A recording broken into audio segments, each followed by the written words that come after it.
welcome to ET Now Startup Central, India's first and only daily show dedicated to startups and entrepreneurship. I'm Chandra Shrikant, joining you live from India Startup Capital, Bangalore, and we have a mega exclusive interview on the show today. Absolutely, and I'm Krishna Kumar coming to you live from ET Now's Mumbai studios. First up, a check on the headlines here at ET Now Startup Central. Amazon India's head Amit Agarwal has been inducted into the senior management of the US-based e-commerce giant's global operations. An exclusive chat with the man of the moment coming up. The Transport Department in Karnataka has sent a hard-hitting message to cab aggregators asking them to fall in line or face legal action. This after both Ola and Uber continue to operate without a license and charge surge pricing in the state.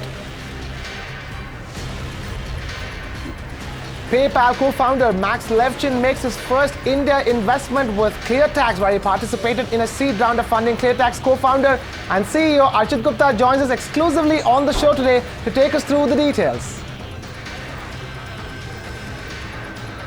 And of course, Patni brothers Arihant and Amit are getting big on the startup ecosystem in India to land on that one big idea. They not only jointly handle funds like Hive India, Nirvana Ventures and Idea Spring Capital, but are also active angel investors.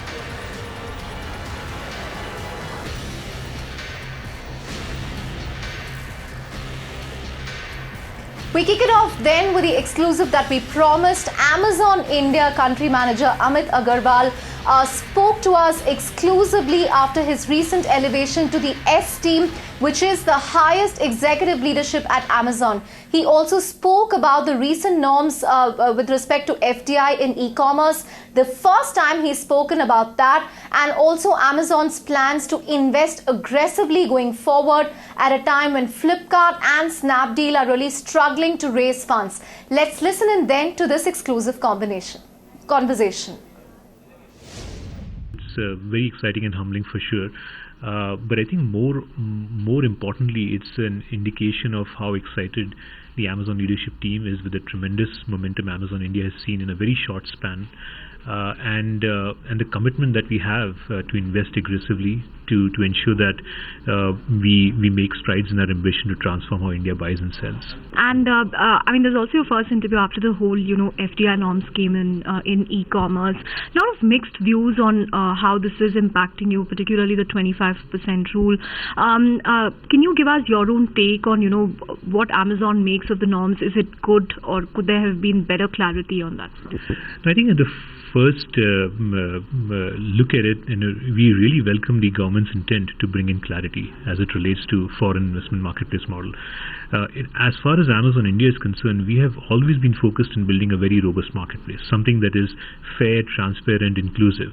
We have more than 80,000 sellers that are active on our platform. Just last year, our seller base grew by more than 250%. This clarity only allows us to invest more and more in such value-added services. But I think more importantly, it's an indication of how excited the Amazon leadership team is with the tremendous momentum Amazon India has seen in a very short span, and the commitment that we have to invest aggressively to ensure that we make strides in our ambition to transform how India buys and sells. And I mean, there's also your first interview after the whole, FDI norms came in e-commerce. A lot of mixed views on how this is impacting you, particularly the 25% rule. Can you give us your own take on, what Amazon makes of the norms? Is it good, or could there have been better clarity on that? I think at the first look at it, we really welcome the government's intent to bring in clarity as it relates to foreign investment marketplace model. As far as Amazon India is concerned, we have always been focused on building a very robust marketplace, something that is fair, transparent, inclusive. We have more than 80,000 sellers that are active on our platform. Just last year, our seller base grew by more than 250%. This clarity only allows us to invest more and more in such value-added services to make sellers successful, both in India and outside India. But are you a little disappointed about, the fact that you did not get any leeway in implementing these norms, especially the part about Cloudtail, where there is a lot of question about how you're going to structure that going forward? So I think, as I said, we have more than 80,000 sellers on a platform. One thing that we will do is we'll probably put a process in place that we can provide some clarity to our large sellers on how their share is shaping up, so that they can manage their own business on the platform. Right. By when can we expect this to really be implemented? I'm sure you're already putting this in place because it was supposed to be addressed immediately, but there's also been a lot of pressure from the offline retailers that online retailers are not complying. So by when can we really see this being implemented? I think we've always been compliant with all the laws in India, and we'll continue to be compliant. Right. So over the next months or so, we'll see that 40%, which people say from Cloudtail, that dependence coming down. Well, as I said, we have a very robust marketplace with more than 80,000 sellers. I think that question is more for Cloudtail, not for me. That's not a seller that we have any stake in. But we will put a process in place so that all large sellers on our platform, including Cloudtail, will get a sense of how their share is shaping up. Right. Talking about the broad marketplace, Amit, a lot has changed in a year, from the euphoria of last year where we saw full page ads and deep discounting. There seems to be a reality check primarily because the investment environment has also changed. What has really changed for you? Are you sort of in a good place because you don't have to go into the market and raise funds with this? I think nothing has changed for us. Not just in Amazon India, nothing has changed for Amazon for the last 20 years. I've always been saying the same thing, that we are laser focused on customer experience, and the three things that we care about is how much selection are we providing to customers, specifically in stock selection, how are we doing in lowering cost of operations for sellers in India so that they can offer low prices sustainably over the long term, and how are we doing in offering fast and reliable delivery to customers. And for us, that has been the consistent focus for the last 2.5 years. So if you look at our progress in India, we built India's largest online store, more than 55 million products. More than 1.2 million products are in stock in the warehouses, ready to be shipped immediately. We've invested a lot in seller services and infrastructure, but we've also launched innovative programs such as Amazon Now in Bangalore, which allows customers to get in just 2 hours their everyday essentials. In fact, I was just coming to Amazon Now. That's a space which is seeing a lot of pain. The hyper-local delivery space. I mean, PepperTap over the weekend announced, shutdown, and Flipkart nearby shutdown. So, what is working for you so far, or is it the same story for you, but just that you have more leeway to play it out and then figure out a profitable model? Because the cash that you make per order is far less, and people end up losing money. So, what is really helping Amazon Now? I think what is working for us is the very simple rule of focusing on the customer experience. We are very focused on providing customers an engagement with Amazon that builds top of mind in their mind, that they can find what they're looking for, they can find it in stock, get it at competitive prices from the sellers that they like, and get it delivered fast. And when we look at the overall holistic vision of doing that, all these programs fit very well in our overall proposition, and we're doing extremely well. Reports claiming that Amazon is months away from, becoming the largest e-commerce player in India. What would you really say to that? Well, all I can say is that if I look at last year, we grew over 250%, which was at least, I think, 3 or 4 times the industry growth rate. If I look at just the quarter 4 of last year, we sold more in that quarter than we sold in the entire year. And we continue to see very strong momentum and no slowdown. So. And Amit, in terms of the trends going forward, what other categories will you really look at, and any details you can share on that? No, I think it's probably the same that I've talked about. We add selection even in our oldest category. Even in books, we are adding selection. We are adding selection in textbooks. We are adding selection in vernacular, in local language books. We have opened specific vertical bookstores, a Marathi bookstore, a Hindi bookstore, a Tamil bookstore. So even in Amazon.com, we are adding selection in books. So I'm just saying that the process of adding selection will go on forever. Furniture, home, these are categories where we have added a lot of selection recently. Amazon Fashion continues to be one of our fastest growing categories.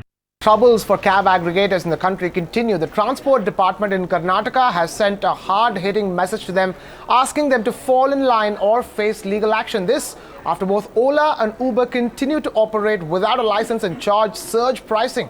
In the state, notices have also been served asking them to comply with the recently drafted guidelines. H.G. Kumar, Additional Transport Commissioner, spoke to 18 Hours Rahul Dayama and said that they will continue to seize cabs and are looking to initiate legal action against them. Listen. Ola and Uber, as long as they are taking the search paging, we are still will continue to seize and detain those vehicles. So far, we have seized nearly 208 vehicles on the complaint of search paging.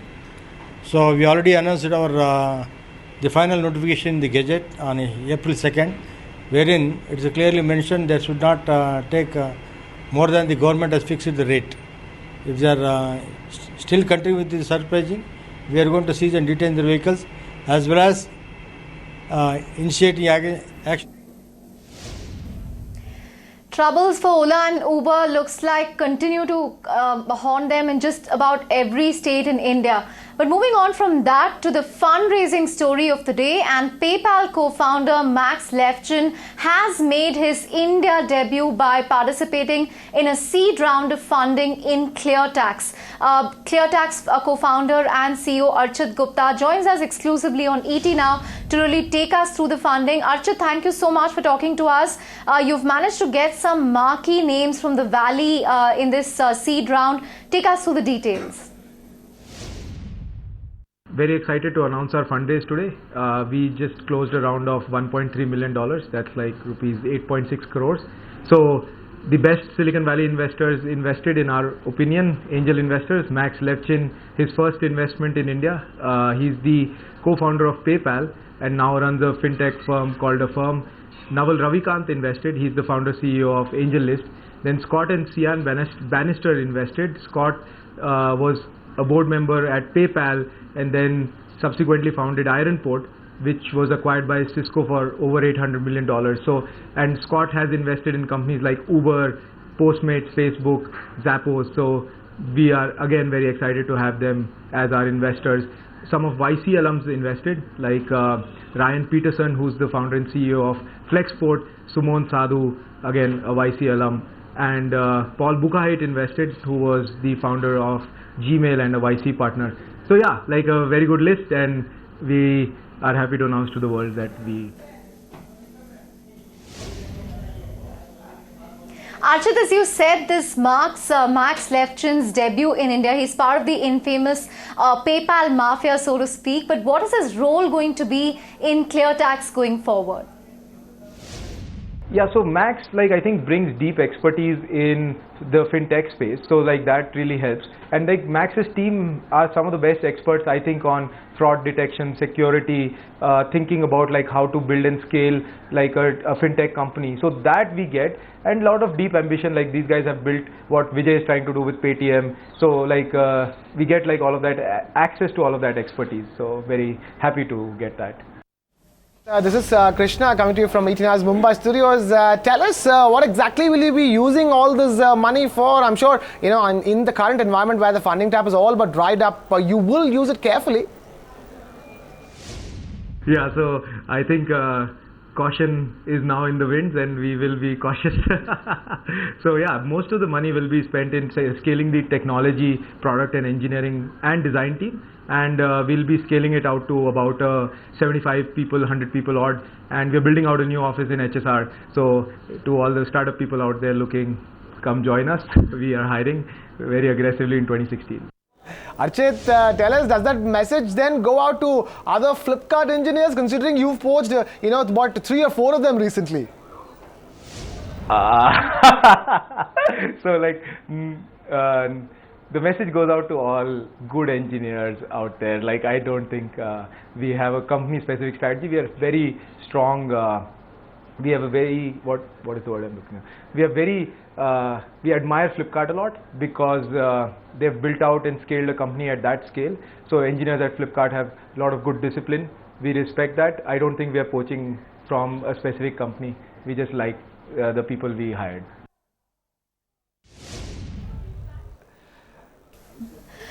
Thanks so much, Archit, for joining us, and here's wishing you the very best going forward. But with that, we really come to the final segment of the day, and the number we are crunching for you today is $4.5 billion. Now, that's the amount that Alibaba's affiliate Ant Financial has raised in its Series B round of funding, valuing it at a whopping $60 billion.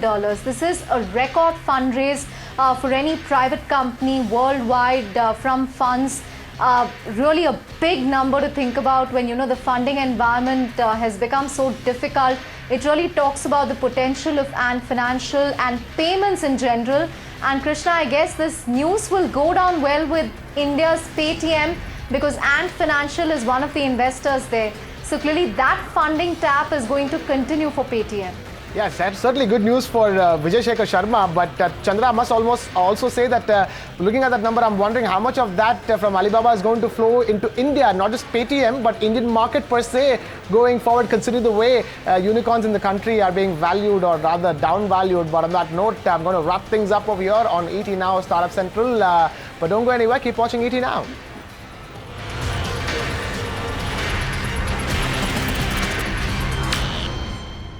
Find us on Facebook at facebook.com/ETNow, and don't forget to click the like button. You can also follow us on Twitter at ETNowLive. To stay updated with all our programming, hit the subscribe button on our YouTube channel by logging on to youtube.com/user/ETNow.